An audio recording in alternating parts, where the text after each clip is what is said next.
Morning. What a beautiful day we have been given, and what a blessing it is to be able to gather in the building in which we are. We're out of the elements and able to be together to worship our great God, our great King of Kings, our great Lord and Savior. Having partaken of that great memorial feast and been led in such wonderful songs and had such wonderful prayer, we're mindful of how truly blessed we are to be God's children.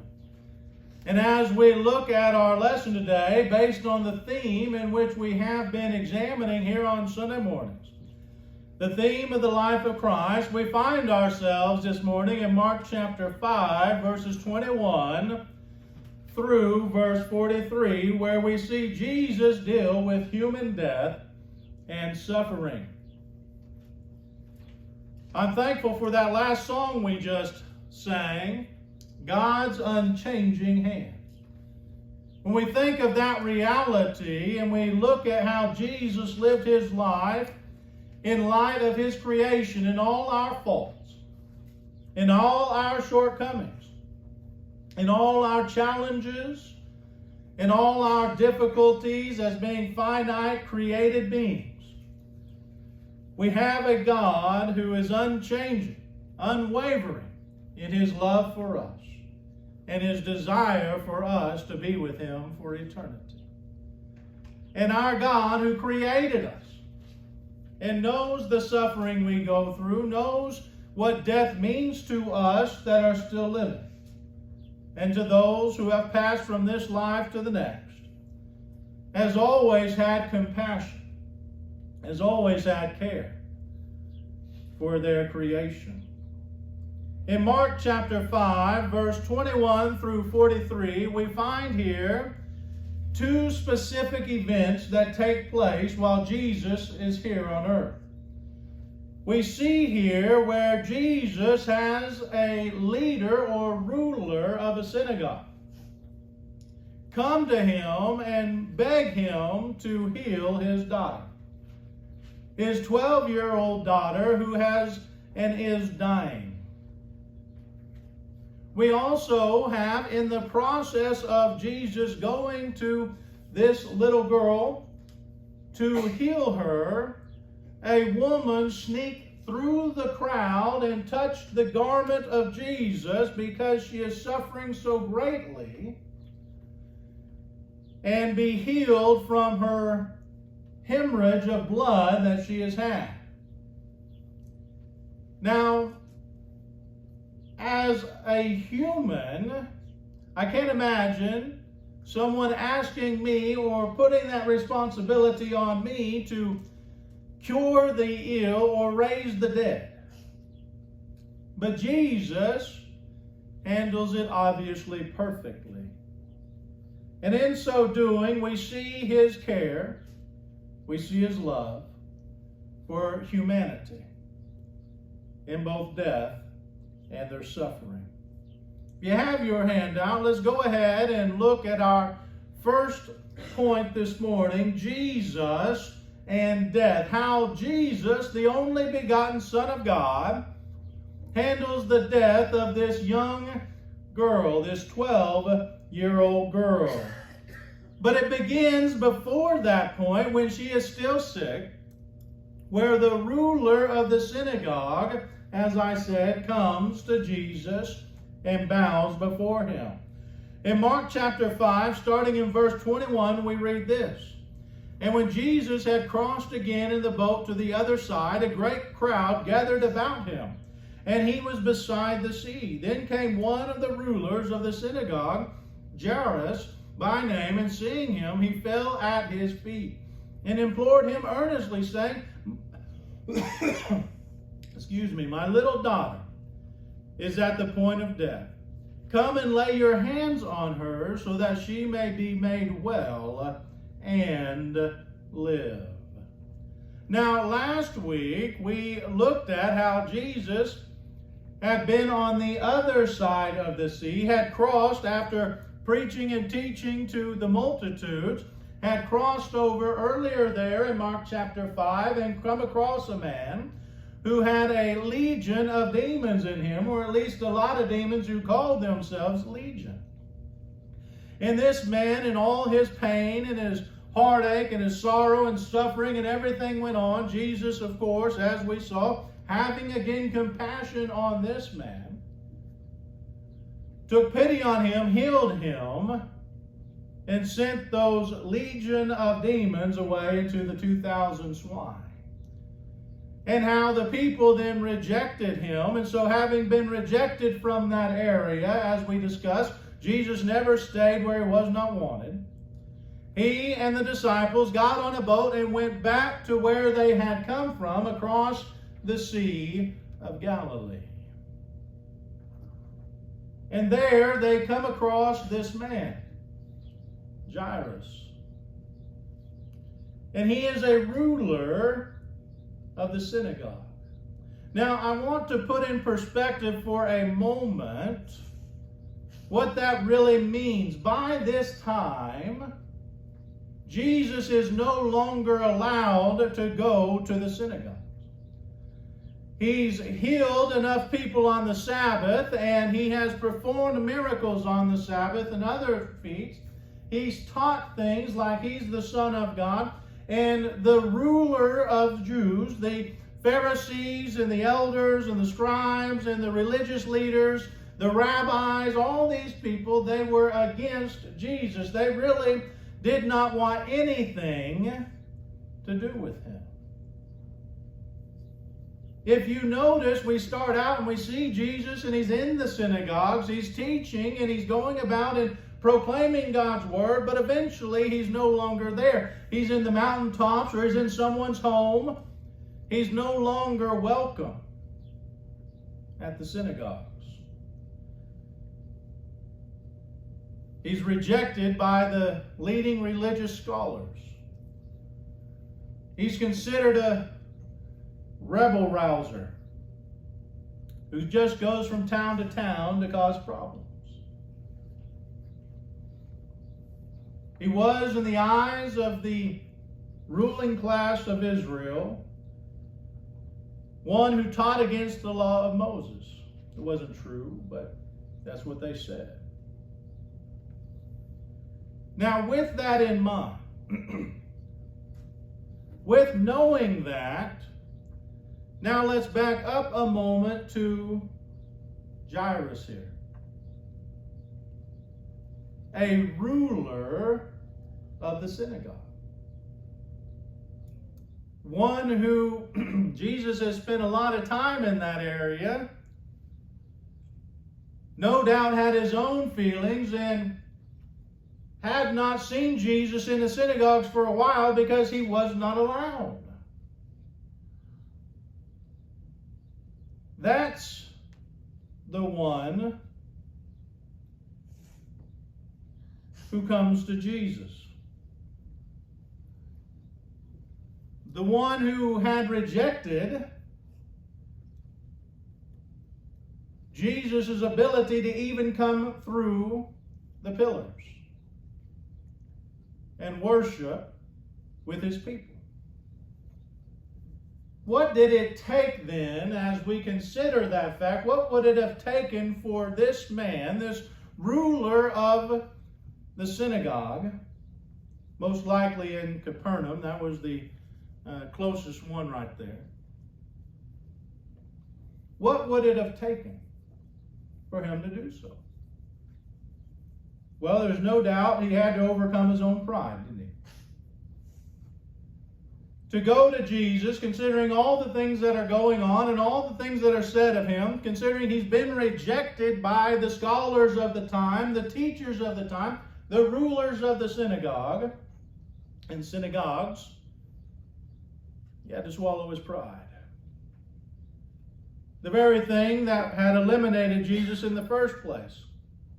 He had to wrestle with his prejudice and even shame and embarrassment that it would mean when he went to Jesus.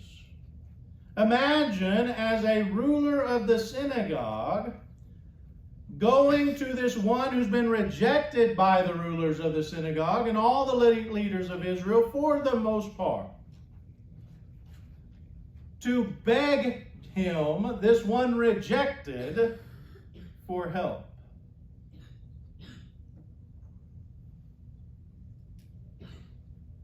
He had to take the chance and wrestle with the reality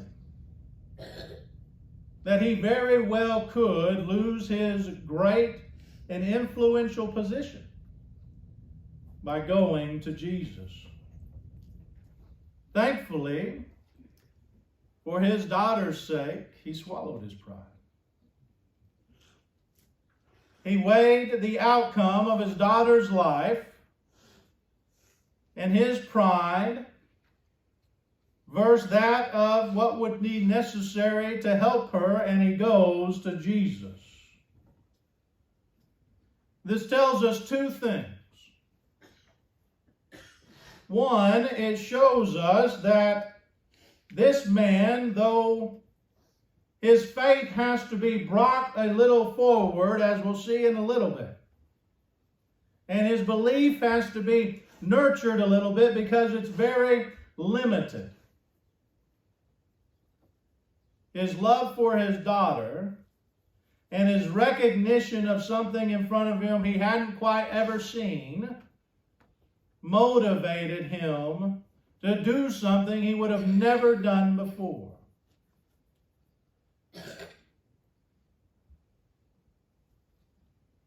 In Mark chapter 5, verse 35 through 36, we read this. While he was still speaking, there came from the ruler's house some who said, "Your daughter is dead. Why trouble the teacher any further?" But overhearing what they said, Jesus said to the ruler of the synagogue, "Do not fear, only believe." In Luke's account, in Luke chapter 8 and verse 50, we see Jesus saying this, "Do not fear, only believe, and she will be well." Now here's the thing. The love of a parent for their child, when nurtured and groomed as it should be, as biblically taught and it needs to be, there's no doubt a major motivating factor in that. Because this ruler of the synagogue saw his daughter dying, it helped him to put away everything, as I said, to put away his pride, to put away anything else that might have hindered him, and the loss of his job or whatever could take place, to go and bow at the feet of him whom he most likely had rejected in the past. But Jesus, as is always the case, understood that this man, who could have great influence on God's people, as a ruler of the synagogue, needed something. He needed to believe. Now, miracles that Jesus did not require, nor did any miracle, require belief on someone else's part to be done. Jesus could have easily just said, "Listen, your daughter's healed," and that's the end of it. He didn't have to go. We've seen that before. It's happened and will happen later on. But in this particular case, Jesus, recognizing what was needed in this ruler of the synagogue, the influence this man could have, right then, if not then, but later on in particular, he required him to set the seed of faith.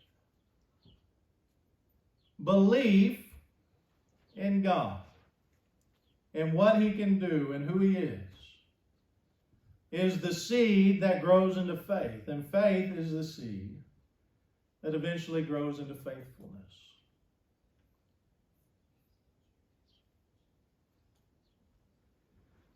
Now, this belief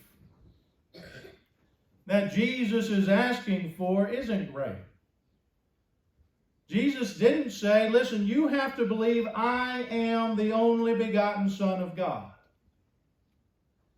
Jesus didn't say, you have to believe that the Father sent me down here just as everything was prophesied for this purpose at this time to do what I'm doing, and you have to believe everything else that's going to take place. No, he said, I need you to start where you're at. I'm going to meet you where you can meet me. I need you to believe what I'm doing so that you can eventually believe in me. Even this little bit of belief can blossom, as I said, into faith, and faith into faithfulness. Jesus, understanding and requesting just this little bit of belief, has great compassion, doesn't he, on this gentleman, this ruler of the synagogue. He was no longer allowed to attend. He had compassion, even with those who doubted him, even with those who looked down on him, he pitied. And we read how Jesus, knowing all of that, still raised this little girl from the dead. Let's read now Mark chapter 5, 38 through 42. They came to the house of the ruler of the synagogue, and Jesus saw a commotion, people weeping and wailing loudly. And when he had entered, he said to them, why are you making a commotion and weeping? The child is not dead, but sleeping. And they laughed at him. But he put them all outside and took the child's father and mother and those who were with him and went in where the child was. Taking her by the hand, he said to her, Talitha Kamai, which means, little girl, I say to you, arise. And immediately the girl got up and began walking, for she was 12 years of age, and they were immediately overcome with amazement.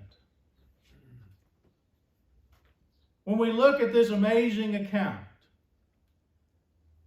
when we look and see what took place, at beginning with the men coming, the servants coming and saying, listen, she's already passed. Don't bother the teacher anymore. Don't bother this man whom no doubt they had seen. Because remember, at times he had cured every disease in their area. She's passed on. She's left this life. Jesus says, just believe that I can raise her, that she'll be okay. And when they come there, of course, the people are mourning. They've just lost a 12-year-old girl. They're in pain. And Jesus tells them, using a slight tongue-in-cheek, if you will, the child is not dead, but sleeping. Throughout the Old Testament, and even in the New Testament, the word sleeping is often used to demonstrate the living soul that has passed from this life. In fact, in Daniel 12 and verse 2, we see this, and many of those who sleep in the dust of the earth shall awake, some to everlasting life, and some to shame and everlasting contempt. Paul in 1 Thessalonians would use it this way in chapter 4, verse 13. But we do not want you to be uninformed, brothers, about those who are asleep, but that you may not be grieved as others who do not have hope, or who have no hope. So the terminology that Jesus is using, he's telling you, listen, I am able, the soul has not gone, the soul is still there where I can bring it back. Listen, she wasn't in a coma. You could check the breath and see. They knew her pulse had ended. Jesus is simply saying, nothing is impossible with me. That's what he's saying. He's not lying to them. He's saying, listen, she's literally asleep in the dust, but I will bring her back. Why? Because Jesus loved the ruler of the synagogue.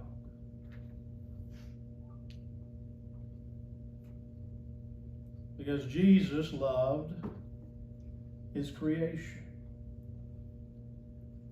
Because Jesus knew that this man could possibly one day tell how he, that's Jesus, had overcome death. Not only with his daughter, but in his own life, defeating death on the third day, raising to be victorious forevermore, and destroying death for all in the process.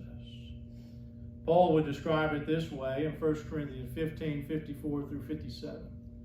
When the perishable puts on the imperishable, and the mortal puts on immortality, then shall come to pass the saying that is written, death is swallowed up in victory. O death, where is your victory? O death, where is your sting? The sting of death is sin, and the power of sin is the law. But thanks be to God who gives us the victory through our Lord Jesus Christ. Thankfully for you and I and all of humanity, our Lord and our Savior showed Jairus, the ruler of the synagogue, that he can overcome death. And thankfully for you and I and all of humanity, he defeated death at the cross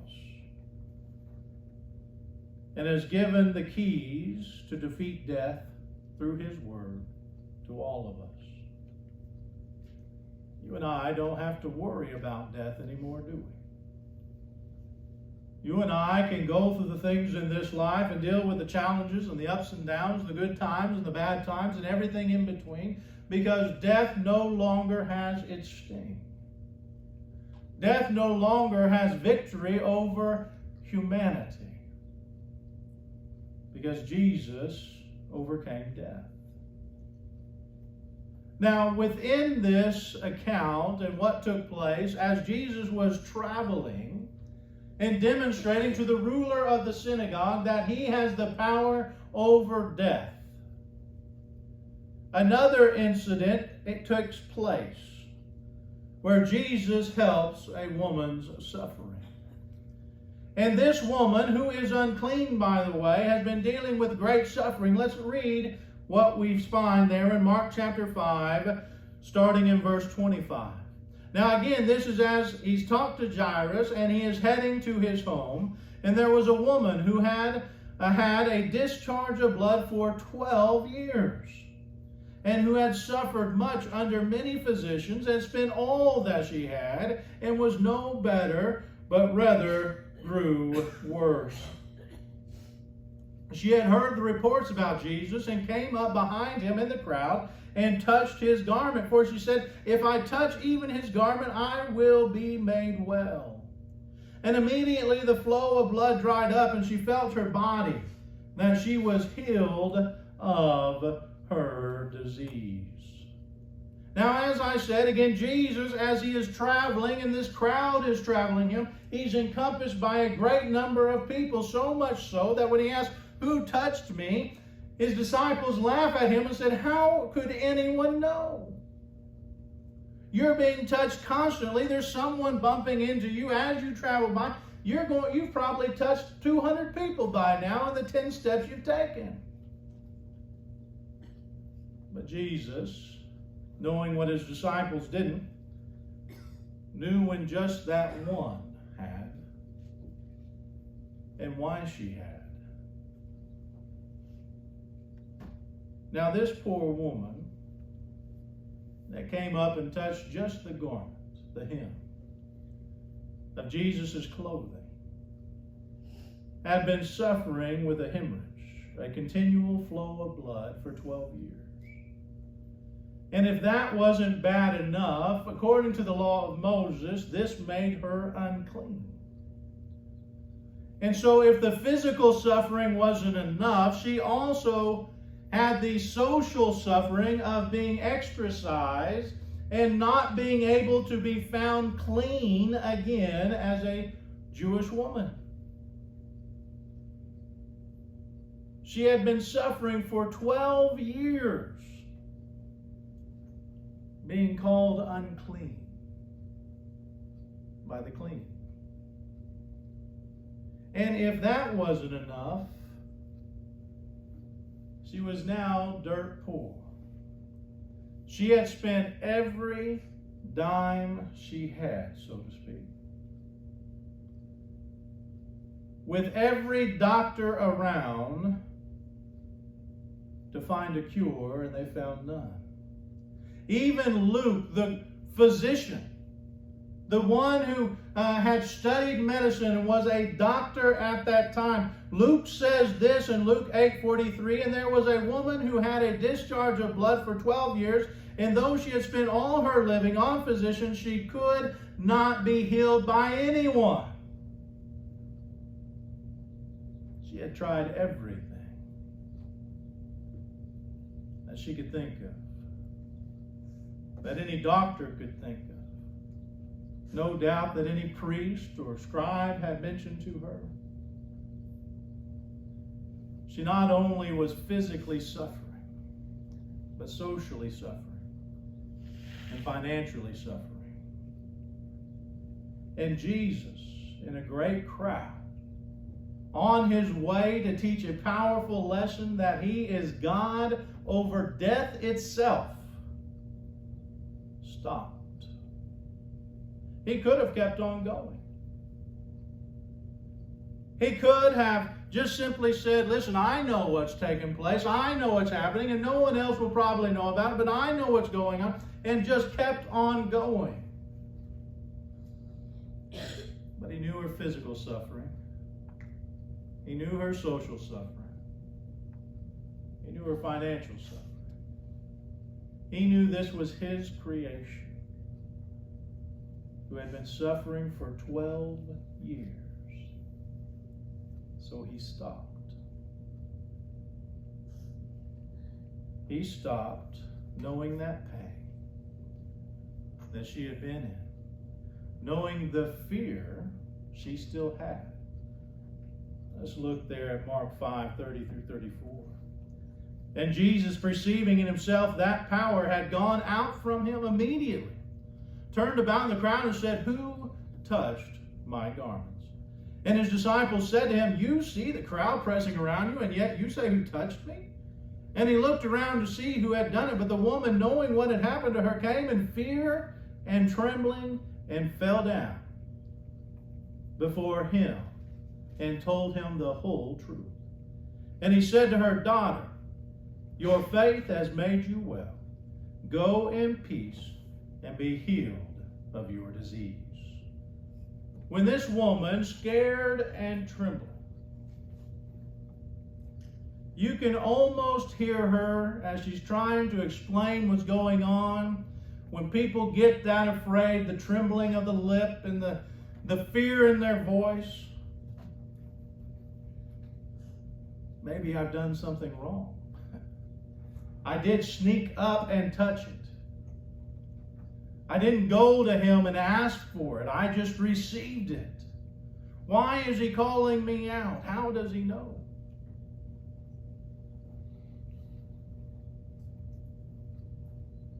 And Jesus, allowing her to tell her whole story, the whole truth of what had taken place with her, not for his sake, but for others in this case, said something to her that he had never said and never will, or never said afterwards to any other female human. He called her daughter. This is the only time where Jesus says daughter to his creation while here on earth. Now, obviously, we are sons and daughters of God. But Jesus, seeing what she needed, having such compassion for her suffering, knowing what she needed, one who had been ostracized from society, one who had been suffering with this horrible disease nonstop for 12 years, the entire life of that little girl. said, "Daughter, the King of Kings, the Lord of Lords, the Creator of all things in the universe, called her daughter." This woman who had physically suffered, socially been ostracized, financially bankrupt. Jesus, knowing exactly the words she needed to hear, "Daughter, your faith has made you well. Go in peace." As Christians, our God knows when we suffer. He's overcome death, and that allows us to have peace even in the reality or facing it.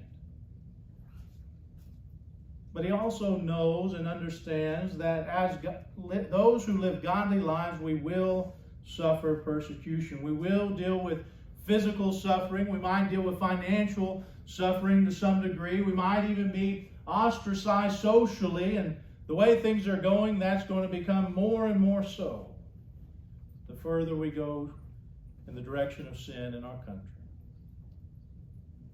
God knows when we suffer. And that's why Jesus has told us over and over He is our friend.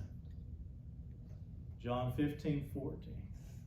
If we follow Him, that He will be our leader, that He will be our God, that He will be there for us. Because remember in Hebrews 13, it is Jesus who says, "I will never leave you nor forsake you." In this short section in Mark 5:21 through 43, we see a powerful lesson about God's compassion for us, humanity, whether in death or in suffering. And this section ends with Jesus saying something very interesting to Jairus' family, the ruler of the synagogue. He says this, "Who saw this 12-year-old raised from the dead. And He strictly charged them that no one should know this, and told them to give her something to eat."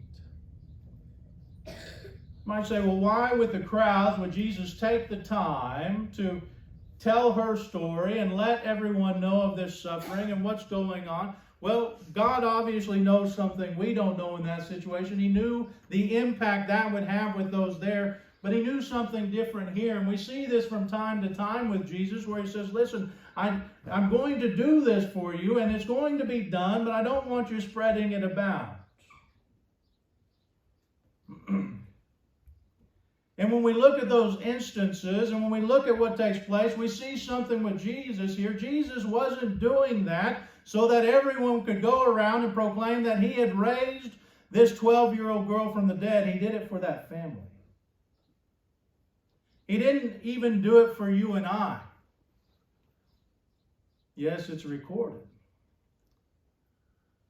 He didn't do it for the crowd. He didn't do it for the lady who had now been healed. He didn't do it for any of them. He did it for the mother and the father and the family.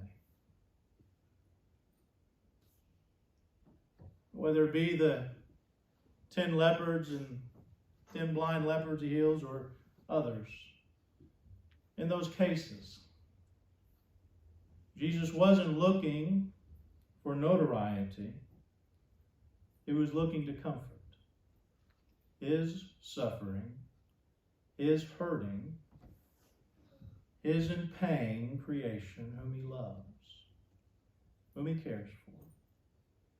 And the joy on their face was enough for Him. When we go about and think about the things that God has done, that same care that God had for this ruler of the synagogue and his family, that same love and compassion He had for them and for this woman who just touched His garment, He has for us, doesn't He? He didn't just die for everyone outside those doors, or those to the left of us, or the right of us, or in front of us and behind us. He died and was resurrected as our Lord, as our Savior, for you individually. for me, for every soul that has ever sinned.